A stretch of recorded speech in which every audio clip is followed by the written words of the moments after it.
Hello and welcome back to my channel and welcome back to TN Tuesday. I'm sorry we missed out last week. I had been away for a couple of days and then I had, as I mentioned, a bit of a stressful beginning to the week, but things are back to normal or getting there anyway, and I'm having some lovely scrappy time and some lovely encouragement from a lot of my beautiful scrappy friends. So we're back to a TN Tuesday. And this week's edition, I decided to go into my traveler's notebook because I really hadn't started anything. If you recall, when I started this project, I had 4 TN inserts that I was going to do. My Eye on the World for news and things that were happening around the world that I could recall, but from my perspective. My personal insert, which were actual childhood memories, arts and culture, the Beatles, and technology, where, you know, for instance, I've already recorded how phones and that technology has grown leaps and bounds in my lifetime. And then a little bit afterwards, I decided that I really needed to add travel because it has been a very, very big part of my life, both personally and professionally. Travel at the moment, as many of you know, is a little bit on hold as I have a 91-year-old mother, but I have done more than my fair share. I have been blessed with tons of traveling, and the day will come when I will travel again. So in the meantime, we're recording the memories of those travel, which, because you know, the memories, if you have those memories, it's like reading a good book. You're never bored. You can just go back to wherever those memories take you. Okay, so there's my little philosophical start to the day for you. Okay, let's get on with this. Now, this notebook is a little bit of a different format. So this is a new format for me. I decided for travel to go to the composition size, and this particular one is around 7 by 9. I'm not sure if that's exactly the size, because when I received it from Beth from Rock Your Notebook, she had put a little note in there that it was a little different in size. And actually, she was such a sweetheart, offered to, you know, exchange it for me if I wasn't happy. Since I had no idea what size a composition notebook should be, I was totally happy and still am. So this one is about 7 by 9. I'm not sure how close or far that is from a normal composition book. I've shared my introductory page before, quite a while ago, in fact. It is when I had this lovely Here and There kit that I had received in my Secret Not Secret Kit Club kit, which I think is probably last fall, the fall of 2018, where I just decided to do sort of a little bit of a collage, a piece together front page around the world, the places I went, hello world, a plane, a car, a bicycle, fly. Unfortunately, I didn't have any little wood veneer trains. Christine, if you're listening, if you ever come across wood veneer trains, I need wood veneer trains. There we go. So this you have already seen. And so here is the spread we are going to look at this week.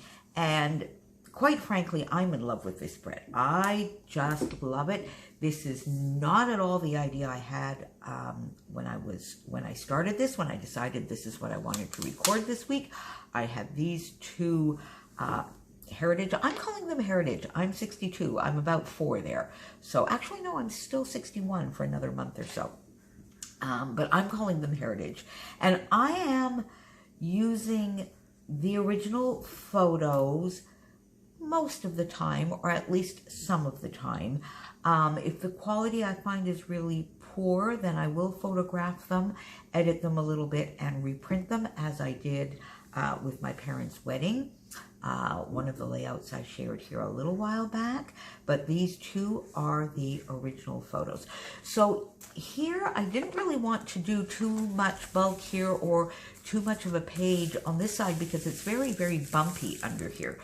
But I did sort of want it to be an introduction to the world of traveling in my life. So I found this lovely vellum that I had left over from the Here and There collection. It was pretty much this size. I think I maybe just trimmed off a tiny little bit top and bottom. And then I thought, you know what, I'm just going to put that there. So I did, with just a lovely strip of washi tape. And then I thought, okay, how do I dress this up a little bit, make it a little bit more fun? So I decided to get a stencil out. So I got one of these, I think it's the Bubbles. It's called Bubbles from Tim Holtz, the Bubble stencil. And black licorice dazzlers, which I still have in my stash and is still working quite well. And I just put a little bit of texture paste all down the side here, put this here, and I thought, that's not so bad. Love that. Going to leave that for now. I'm going to work on this side, and then we'll take it from here. So I'll come back to the journaling here. So these are 2 3x3 photos, and on my desk, because I have been working a little bit with the My Mind's Eye Gingham Farm collection, I had some bits and pieces and scraps from this collection on my desk. These 2 pieces were exactly the size they are. This scrap here, this lovely scrap here, was a little bit larger. I cut it down, but it didn't need to be cut down a lot. And I thought it was just a nice, classic, distinguished, does that make sense? Collection to use, and that sort of the coloring, which is sort of this khaki avocado kind of green with the off-white, match these photos, which are not really sepia, but close to sepia, although they are, you know, really supposed to be in color. So put the back page down, put these 2 fishtail little banners here, and I love the pop of black that gave. And then I had a couple of other scraps on my desk. So first of all, I just matted the photos in some Stampin' Up! Paper that I had a little wee bit of a scrap left on my desk. So I matted both photos. And then just to add a little bit of interest, I had 2 little bits left still from the Indigo and Ivy 6x6 paper. So that is 2 sheets of 6x6 paper that I have got on 3 projects.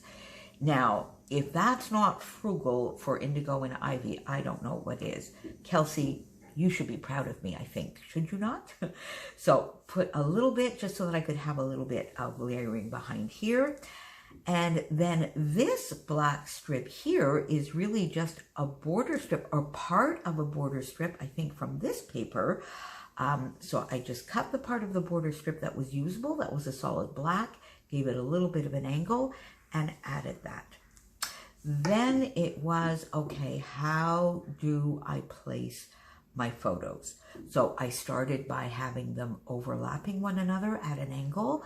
I didn't like that because I found this was all quite geometric and quite linear. Then I tried them really just one on top of the other in a straight line. I found that was a little too stern.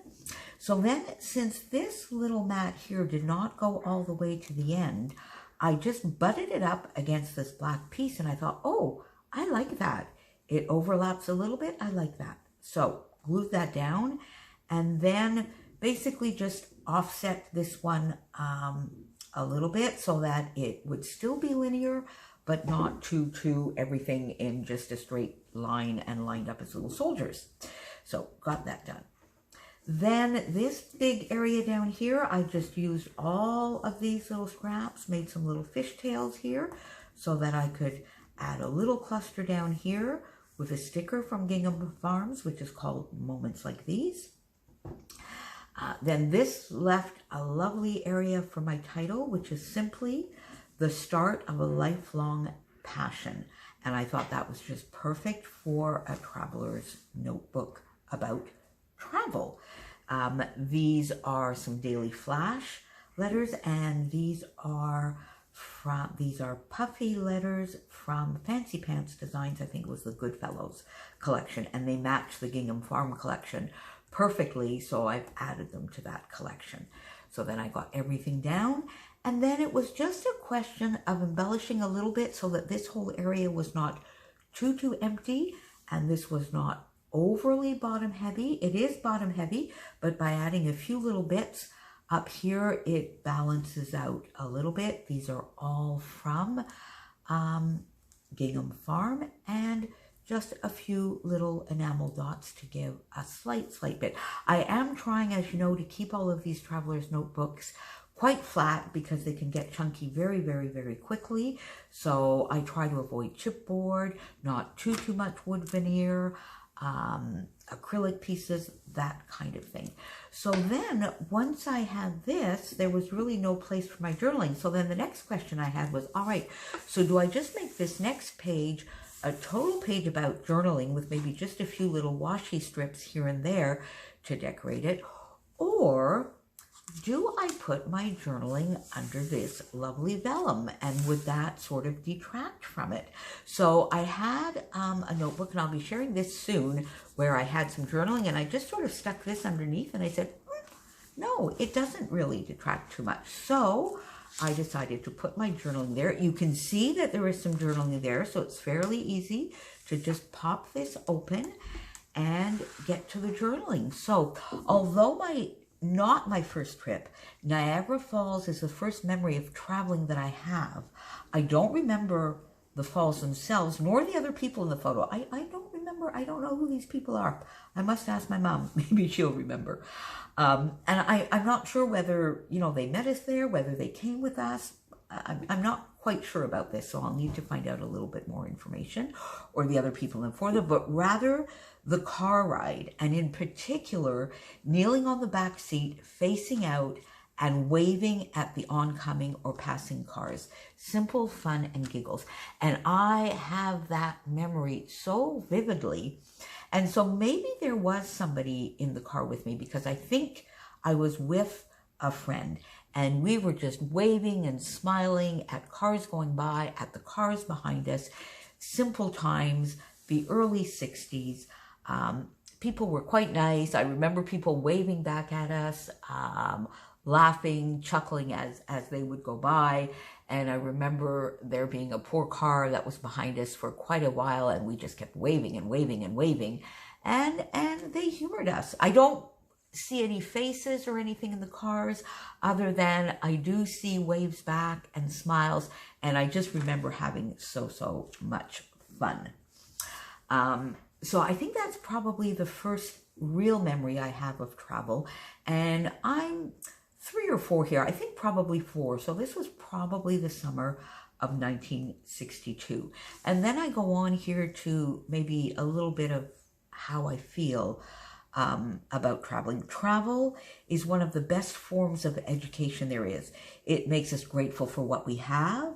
It opens our minds and our hearts to differences, to new experiences, cultures, foods, and traditions. It shows us that our way is one way, in capitals, not the way. Memories, like books, ensure that we are never bored. Travel teaches respect and tolerance. It's a true gift. So that is my intro to the Traveling Traveler's Notebook insert. Thank you so much for coming on this journey with me, my story, the first 60 years.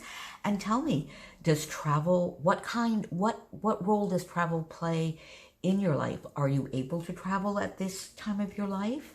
Is it something that will be coming after the kids are grown and out on their own?